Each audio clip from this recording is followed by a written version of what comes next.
tayong magiging sarakli.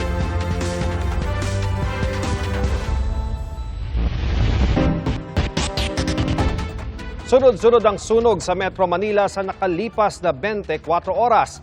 Kasagsagan ng matinding init ngayong hapon, 50 pamilya ang nasunugan sa Payatas, Quezon City. Saksi si Rafi Tima.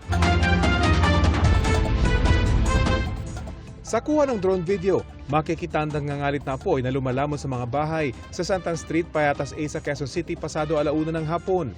Sa cellphone video naman ng isang residente, kita ang makapal na itim na usok mula sa mga nasusunog na mga bahay. Isa sa mga nasunugan si Miko. Wala raw silang naisalba. Nagsimula sa kapitbahay namin, sa bubong daw eh. Tapos hindi ko na alam kung ano nangyari. Biglang lakas talaga agad ng apoy. Sabi ko, bumbero na, hindi na talaga kaya. Hanggang nagtakbuhan ng mga kapitbahay namin. Mahigit kalahating oras lang mula nang mai-report ang sunog, iniakyat agad ito ng VFP sa ikatlong alarma. Bukod sa init ng panahon, nagpahirap daw sa mga bumbero ang dami ng tao. Habang umaabante kami, pumapasok naman yung mga residente. Masisikip yung mga daanan, yung mga iskanita. Tapos mainit yung araw. Talagang magliliyab yung mga light material sa loob. Sa kuwang ito ng aking drone, makikita ang mga bumbero at ilang sibilyan sa mga bubungan ng bahay. Pilit na sinasalba ang mga bahay na hindi pa inaabot ng apoy. Yun yung mga prinotektahan namin kasi ang hangin papasok sa loob.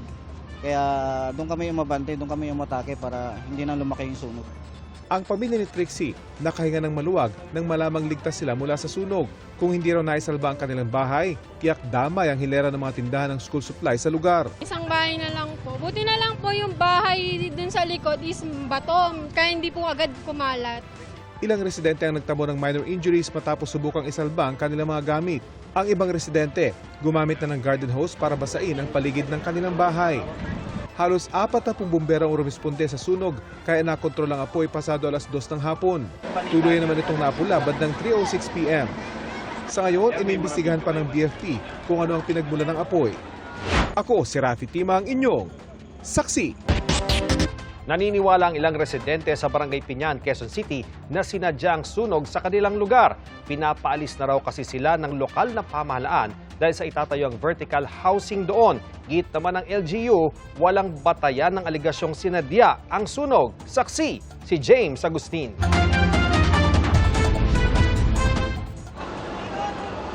Ginising na nagangalit na apoy ang mga residente ng Nia Road sa Barangay Piñahan, Quezon City mag-alauna ng madaling araw kanina. Mabilis na kumalat ang apoy sa mga bahay na dikit-dikit at gawa sa light materials. Nasa 25 fire truck ang rumisponde sa sunog na itinasik at alarma. Si Rosie nasunugan na ng bahay na tupok pa ang kabuhayang sari-sari store. Bigla na lang may sumigaw na sunog. Paglabas ko ng tindahan, ang laki na ng apoy. Ayon sa BFP, mahigit isang oras ang itinagal ng sunog na tumupok sa tinatayang 15 bahay. Sa initial investigation po ng ating mga investigador, galing po sa isang partially damaged na bahay yung nasunog noong nakaraan, pero walang nakatira, bakante. And wala ring supply ng kuryente. Tingin ng ilang residente sinadya umano ang sunog. Binigyan daw sila ng Quezon City LGU ng hanggang katapusan ng Mayo para umalis dahil tatayuan ng vertical housing ang lugar. Talaga sinadya na kasi pinapalis na nga talaga kami dyan. Papavolunteer na nga kasana kami itong may usapan na kami diyan sa City Hall. Nagulat na lang kami, biglang nasunog. Pumayag na kami nung meeting namin na aalis kami. Pumayag din kami doon sa ibibigay nila. Magbabaklas kami ng bahay namin. Oh. Tapos kailangan kaganyanin kami. Hindi naman sang-ayon ng mga taga-barangay sa hinala ng mga residente. Hindi naman siguro, wala naman nananadya. Baka mamaya marami kasing pumapasok dyan ng mga nangangalakal, nagsusunog ng mga tanso.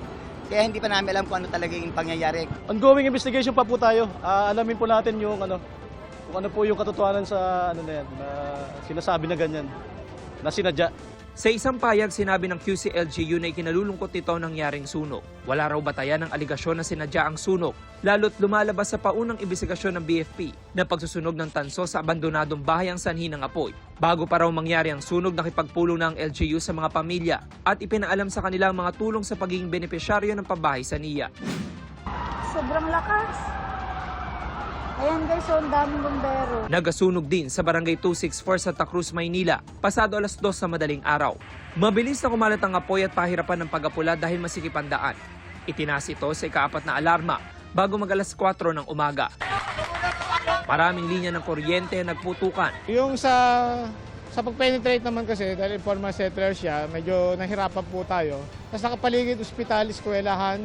Nadamay ang ikatlong palapag ng katabing paaralan. Ayon sa BFP, pasado alas 6 ng umaga tuluyang naapula ang apoy. Isang naiulat na sugatan matapos mabagsakan ng salamin. Nananatili ngayon sa San Jose de Trozo Church at Santa Cruz de Magdalena Chapel ang mga apektado, pati ang mga alaga nilang hayop. Iniimbestigahan pa ang sanhi ng sunog, pati ang halaga ng pinsala sa ari-arian. Ako si James Agustin, ang inyong saksi. Magiging bukas sa publiko at ila-livestream sakaling matuloy ang impeachment trial ni Vice President Sara Duterte. Ayon pa kay Senate President Tito Soto, agad iko-convene ang impeachment court oras na matanggap ang articles of impeachment. Saksi, si Tina Panganiban Perez. Nagpulong na ang mga senador para paghandaan ng posibleng paglilitis sakaling i-impeach ng Kamara si Vice President Sara Duterte. Agad daw i-convene ang impeachment court pagkatanggap nila ng articles of impeachment mula sa Kamara. Sa akin, the 14th, the following day. Kung may matanggap, the following day, we will report it to the Senate proper.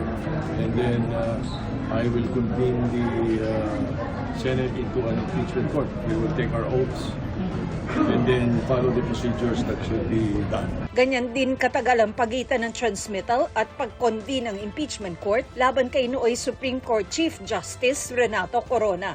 Ayon kay Senate President Tito Soto, walang pressure kahit vice-presidente ang ini-impeach. Dapat ang mentality namin, we have to do our job.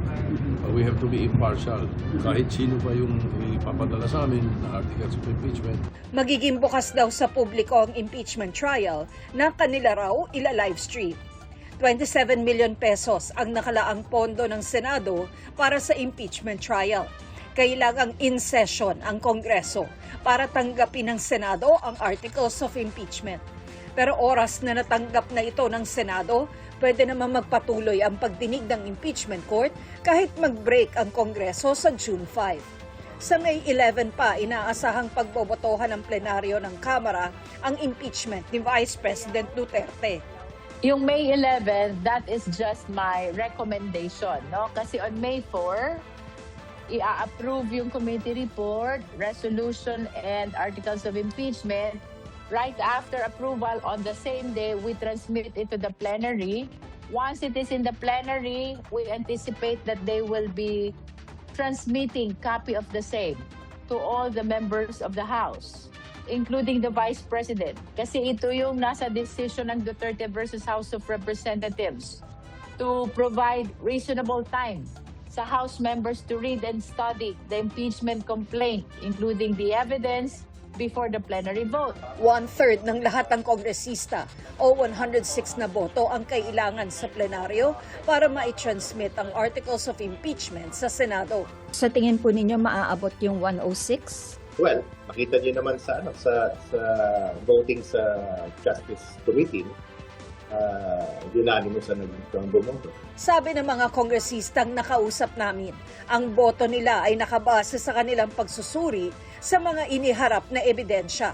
Wala raw itong koneksyon sa alegasyon ng kapatid ng bise na si Davao City 1st District Representative Paulo Duterte na may tumatawag sa mga opisina ng mga kongresista para pilitin silang bumoto pabor sa impeachment ng bise para masigurong may pondo pa rin ang kanilang distrito. Wala po tayong na-experience na ganyan, so we deny the statement of Congressman Pulong in as far as we are concerned. Anticipated yan na they will be commenting a lot of negative things against this impeachment process. Kasama sa mga paghahanda ng Kamara sakaling aprubahan ng articles of impeachment ay ang eleksyon ng mga kongresistang tatayong impeachment prosecutors at ang posibleng pagkuha ng mga tutulong na pribadong abogado. Sa mga isinagawang pagdinig ng House Committee on Justice, hindi dumalo ang bise. Ilang beses kang kwestiyon ng kampo ni Duterte ang prosesong ginawa ng komite. Pero sakaling umabot sa paglilitis sa Senado ang impeachment complaint, tiniyak ng defense team ng bise na dadalo siya roon kung kailangan. Yun naman pong sa Senado, definitely magpa-participate tayo doon, no? Kaya talagang trial yun eh. So the defense team will be there, of course the prosecutors will be there. Yung mismong presence ng Vice President, of course it will depend on what the incident is for that trial date, no? Kung kinakailangan na nandun siya. Pero maaari rin daw silang dumulog sa Korte Suprema kung may makita silang proseso sa Senado na hindi naaayon sa saligang batas. Kaugnay naman ang sinabi ng NBI na may ituturing na inciting to sedition at grave threat ang mga naging pahayag noon ng bise. Kapag pinatay ako, patayin mo si BBM? Sinabi ng abogado ni Vice President Duterte na nakita sa pagdinig ang kakulangan ng akusasyon laban sa bise. Pili lang nila ang ebidensyang iprinisinta at spliced ang ipinakitang video. Hindi raw pinansin ang konteksto ng mga pananalita ng bise at ang opinyon ay itinuring na facts. Ang hula ay inilatag daw na resulta ng investigasyon. Hindi raw ito maaaring maging basehan sa pagsasabing may probable cause at lalong hindi para sabihing may prima facie case laban sa bise na may reasonable certainty of conviction. Meron bang krimen sa mga pahayag ng ating Vice Presidente, di ba? Hindi yung may assassin or whatnot. That is probably their position and we would respect that position, of course. But we have a different view. An assassin is, allegedly identified at some point. We will confront that. But sa ngayon kasi, ano bang mas importante? Ang nalilihis kasi, ang importante is yung bang mismong pahayag ng Vice Presidente ay talaga bang criminal in nature at pwedeng aksyonan or maging impeachable offense. Pinalagan din ng defense team ang di umano'y mga ebidensya na hindi naman daw naka-attach sa orihinal na reklamo. Dapat, pag nagdetermine ng probable cause, ini-evaluate yung mismong reklamo, yung impeachment complaints, at yung mga naka-attach na pieces of evidence dito. Pero kung susuriin natin itong mga impeachment complaints, wala naman pong naka-attach na mga pieces of evidence such as yung SALN, for example. That's why hindi natin alam kung ano naging basehan ng mga aligasyon na yon. May mga inilabas daw na ebidensya, pero hindi naman daw galing sa mga complainant, kundi sa komite. How do we expect the respondent to intelligently respond to all of these allegations kung after the fact na nag-file kami ng answer, tsaka sila biglang maghahanap ng mga ebidensya kuno? Sana present nila sa Justice Committee, no? Problem is, they're pronouncing this only to media, and we cannot appreciate those pronouncements if not made during the forum before the Justice Committee. Ayaw raw pangunahan ng defense team ng bise ang magiging resulta sa plenaryo ng Kamara. Pero umaasa silang may mga mambabatas na titingnang maigi ang committee report at ang mga constitutional issue na ni-raise ng kampo ng pangalawang Pangulo. Ako si Tina Panganiban Perez, ang inyong saksi. Dead on arrival sa ospital ang isang lalaking pinagsaksak sa labas ng isang mall sa Dumaguete City, Negros Oriental. Base sa investigasyon ng pulisya, matagal nang may alitan ang suspect at biktima. Kinumpronta umano ng biktima ang suspect pero naglabas daw ng patalimang biktima. Kumuha naman daw ng kutsilyo ang suspect. Saka dumating ang isa pang lalaki na kaibigan daw ng biktima at sinuntok ang suspect. Gumanti ang suspect at pinagsasaksak sa iba't ibang bahagi ng katawan ng biktima. Kalaunan ay napasalampak na sa sahig ang biktima hanggang isinugod na siya sa ospital. Naka-hospital arrest naman ang suspect na nagtamo ng mga saksak mula raw sa biktima.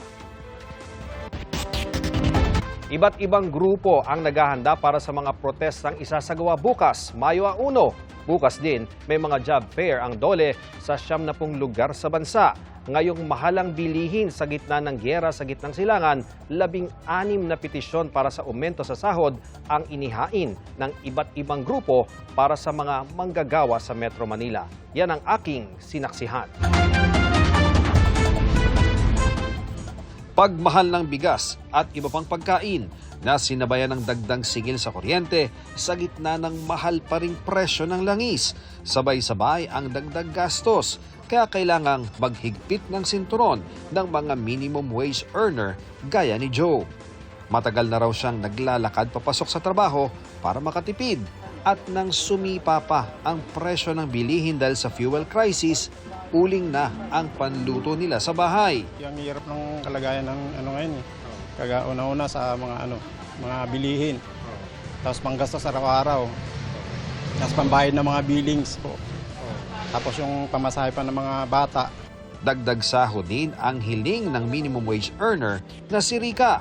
Okay po kung 500 to 800 po kung itataas. Enough na rin po siguro yun para sa mga nasa unti lang yung pamilya.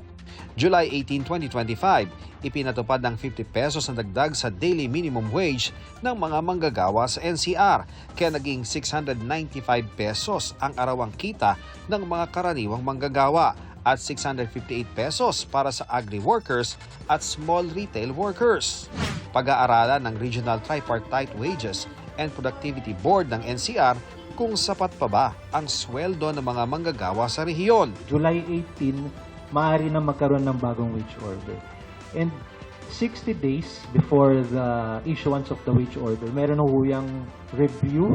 Ayon sa DOLE, may 16 na petisyon para sa aumento sa sahod sa Metro Manila. Meron hong bago kahapon, 1,200.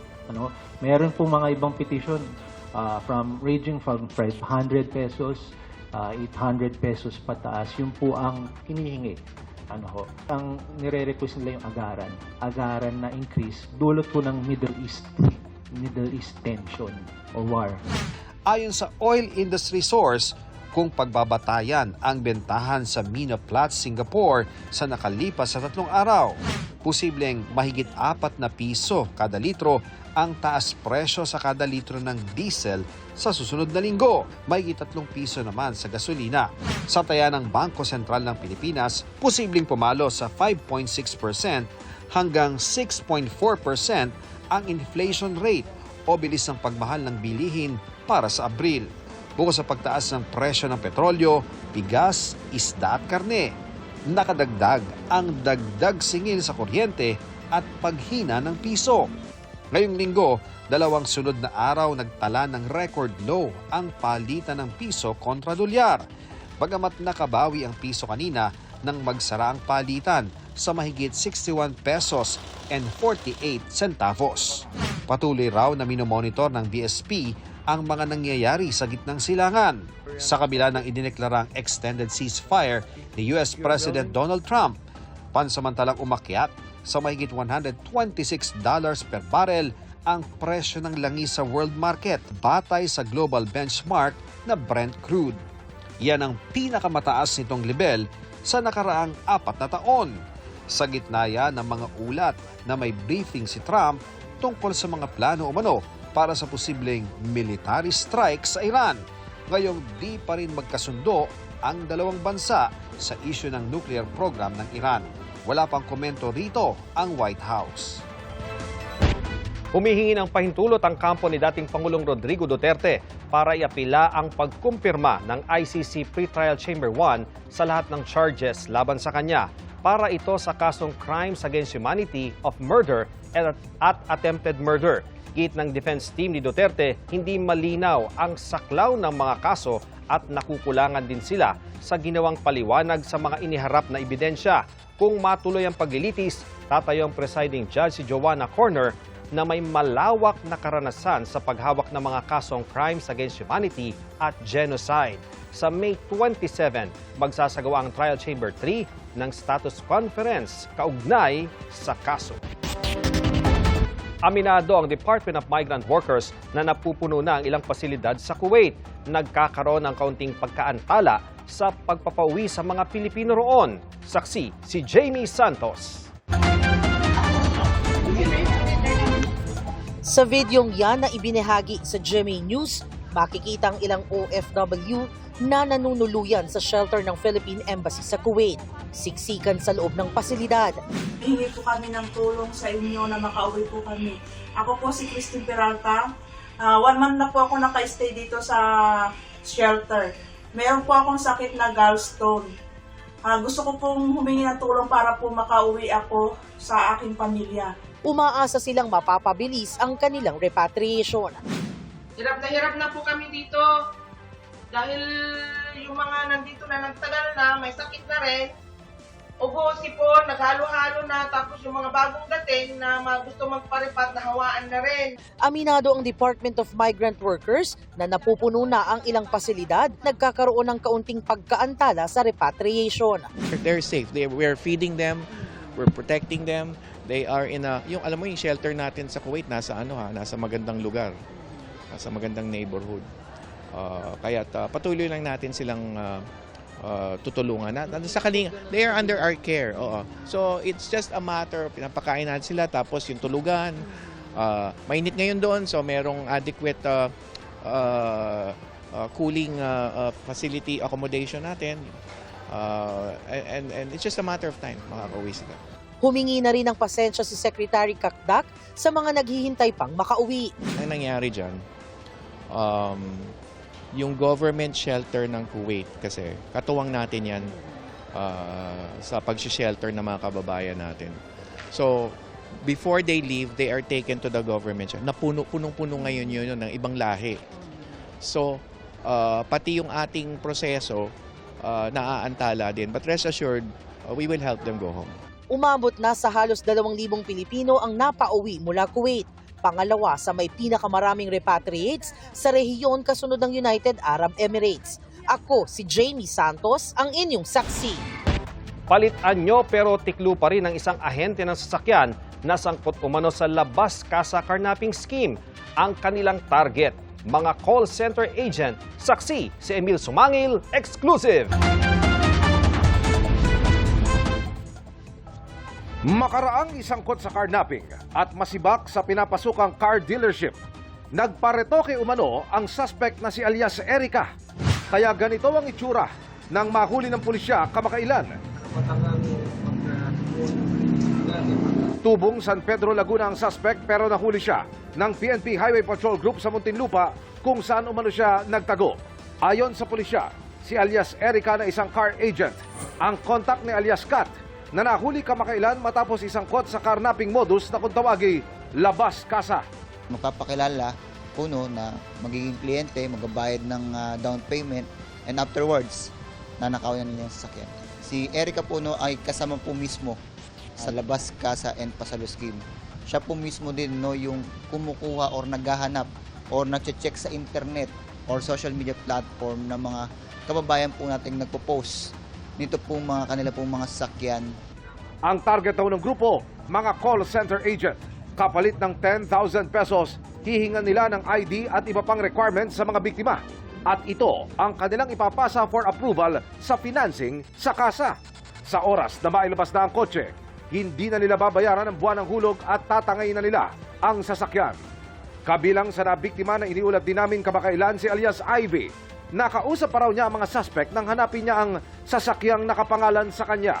Sa kanya nga daw po yung sasakyan at ang huling sabi niya po, ang gumagamit daw po ay pulis. Ayaw niya pong ibalik. Siguro ang sabi niya po, magkita daw po kami sa Lipa, Batangas para daw po ipamit akin yung taong nagbigyan ng sasakyan. Takot po ako, sir, baka mamaya hindi naman pala totoong may taong gumagamit.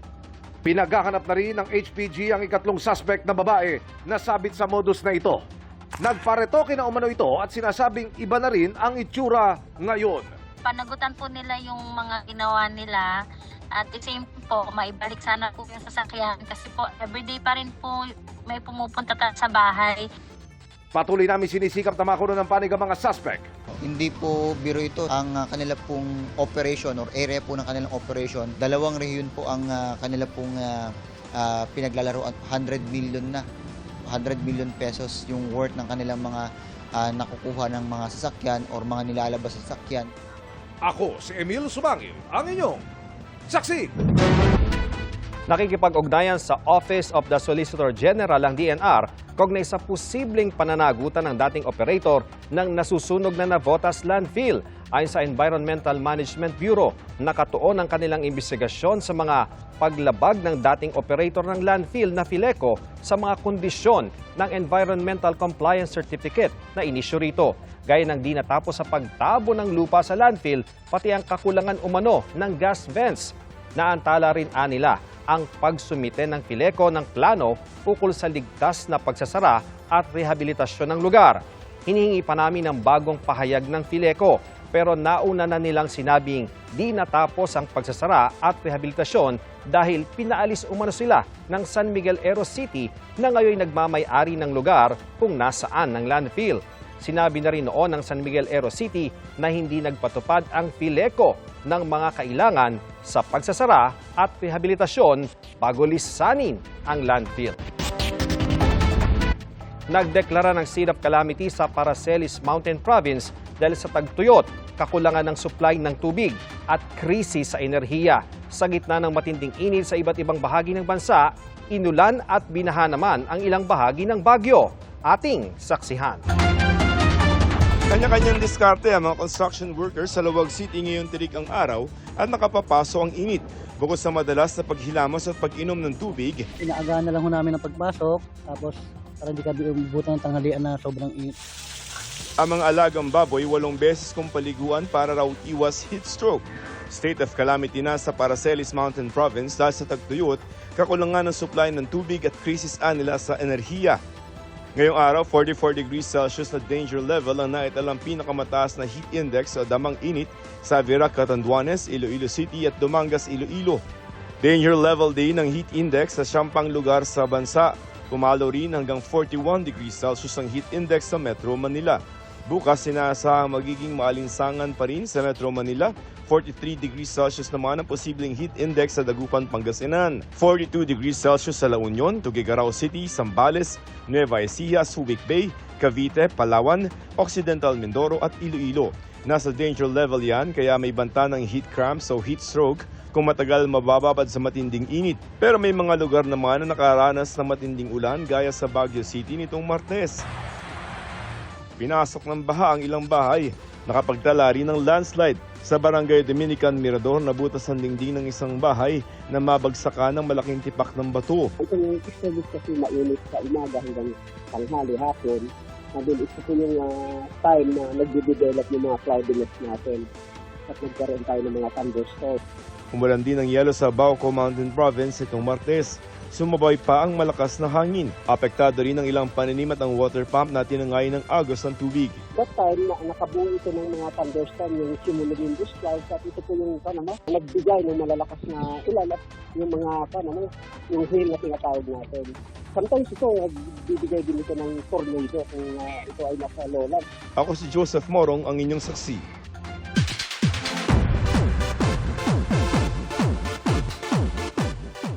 Bittersweet ang nararamdaman ng cast ng Encantadia Chronicles Sangre sa nalalapit na pagtatapos nito.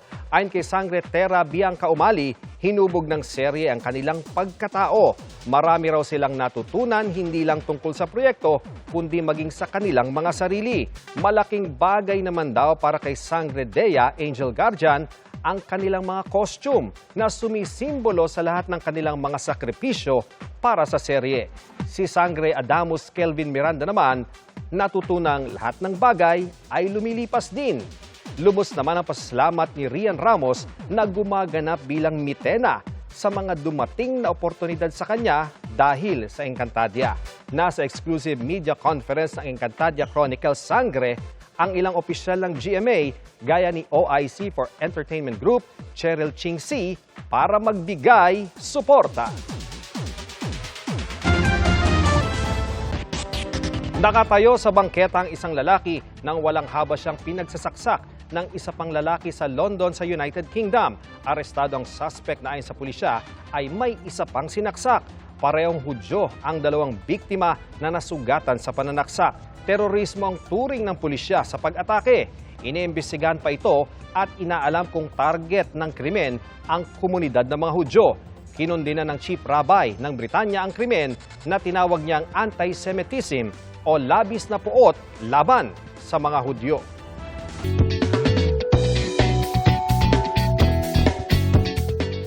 Hawak ng 6 na taong gulang na bata ang beat. Siya si Grati na nakipag-showdown sa isang statue man sa mall. Si Kuya na hindi dapat gumagalaw, napahataw. Kitang-kita ang energy at confidence ng bata at hindi siya nagpahuli kay statue man. Ang mga nag-iikot sa mall, napaikot din ng mga ulo at napangiti sa kanilang nasaksihan. Ayon sa News Cooper, nasa mall sila para sana mamasya lang, pero bigla lang nagyaya si Grati na makipagsayaw sa performer.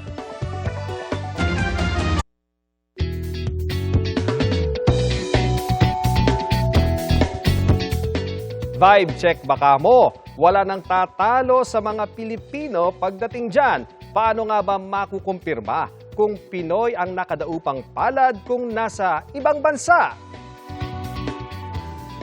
Mga kababayan, hep hep!